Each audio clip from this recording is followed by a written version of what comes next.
This is the update video for our Q1 update, including the time zone changes and quality of life improvements. So the biggest change being made this quarter is this time zone change. So we already had time zones in Rocket in your settings under update school details, where you can change your name, set a time zone, and upload a logo. These time zones will now be present throughout the entire site up on the top so you can see what time zone you're in, and it should affect everything in Rocket. Previously, it was kind of just put in for the date and timestamps in Advanced Help Desk. But now they will control all of the date values that you see. That way, we have way more consistent date values across the site. Getting into the rest of the general updates, we had some small, quick updates to the managed tickets tab. Before, these tabs were ordered open, closed, repaired. Now they are open, repaired, closed. This kind of just helps, as closed is the final part of the process. So we want it to align with the repair process. And for the closed tab, we also added this who closed and who marked as billable columns. So you'll be able to see who closed the ticket, the name of the person, and who marked it as billable at any point during this process.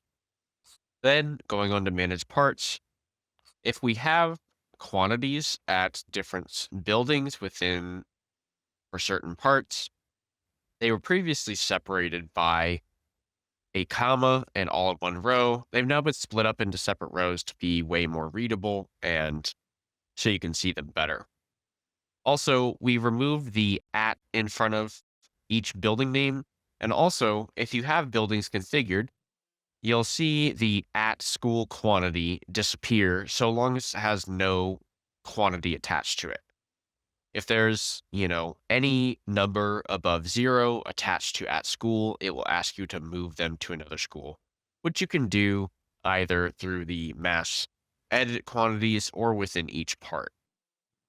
We also did a small change to make the adding parts process a little easier. When you go to add parts from the master parts list, the brand name will be auto-filled based on what we have entered as the brand this part is for. That way you don't have to fill it out every time if you want to use this for reporting purposes in the future. Going on to ship devices, we have changed this tab structure as well. It will generally be the same. However, we've made it so that open tickets are all grouped together and batch tickets are all grouped together. So on the left, open tickets will be any tickets that have not been shipped yet, have not been included in a batch, and are in any of the open statuses, with send out for repair status moved up to the top. This way you can really see like what needs to be batched and whatever else. Then batch tickets will be any tickets that are in a batch, but the repair has not been finished yet. So if we create a batch like this, you'll be able to see that test 5 ticket has moved over into the batch ticket side. Once that ticket was closed, it will be removed from that menu. Go ahead and just close it. And you see it's no longer showing up. The batch tickets should only be the tickets that are out and about in a batch, not finished. Moving on to manage devices. One of the biggest changes that was made was adjusting these date fields to not only have a calendar date selection that works when you click on a date, but you can also copy and paste a date in and it will automatically update regardless of if it has slashes or dashes in the date form. So if I paste one with slashes, you can see it change the slashes to dashes so that it works for this device. Then our first name change, the Manage Users tab has changed to Device Users to further clarify what the tab is being used for.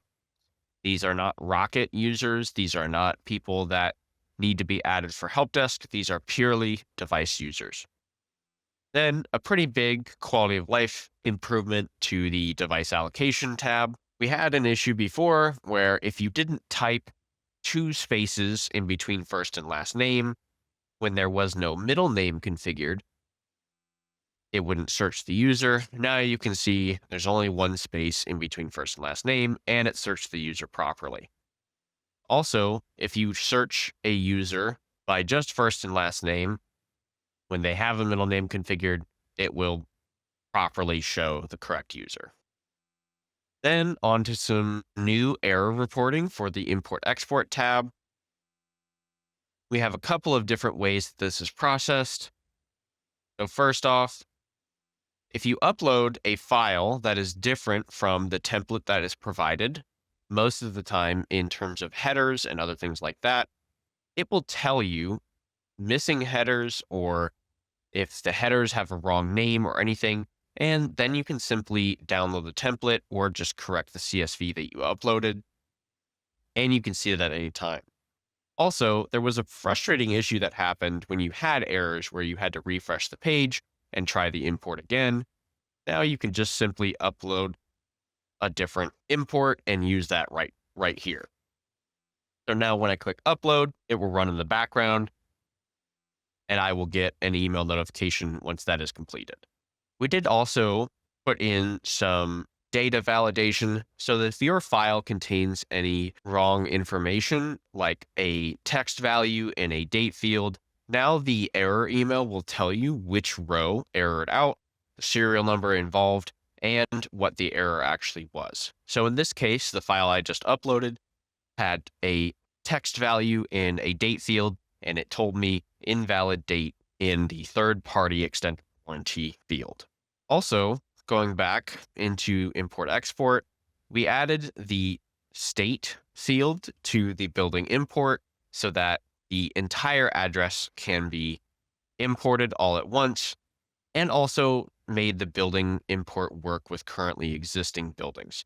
So if you have buildings configured and you need to update an address or anything like that, you can import a list of buildings and it will check for the same building names and update them accordingly. Also, in terms of date values, although this warning is still accurate, we did add some accepted date values where you can actually have only 2 digits in the year for the last 2 digits of the year value. And also, instead of slashes, you can now use dashes within the imports. That way, it will be a little easier with how Excel sometimes treats CSV files and the dates within those files. Those will get accepted in these imports and work properly. Then, moving on to the help desk section. This section was previously called support ticket. It is now called help desk. That way, it's a lot more clear when you're looking at it, what it is for. You'll still see technology support tickets, maintenance support tickets, and all the normal tabs. We did also move ticket assignments into this section since this is a help desk only feature. You can see it's the same menu as what it was before. However, when you go into advanced setup, now the user groups function will appear in this, where you can group up a couple of users and use them as help desk assignments. So now you have the advanced assignment menu where you can select groups and help desk categories and everything like that. Audits has also been moved out of the configuration section into its own tab. Because this is not technically a configuration, it's not something that you would configure. This is a feature within Rocket. So we wanted to make that clear. And then also, staff members has been renamed into Rocket users to again be very clear about what this tab is being used for. Staff members was just a little too generic. Rocket users, way more clear. These are people that need to use Rocket. Also, we made some changes to the allowed domains, so you can quickly see what domains are allowed here and then add more. Simply type in a domain like this and press the add button, and then it'll appear down below, and then you can save. Do note that this environment is a little different, but adding generic domains on the live version of Rocket will not be allowed. And any domains that are added that we wouldn't want, for security reasons, we will be removing just to maintain the security of the platform. And that is it for the Q1 update.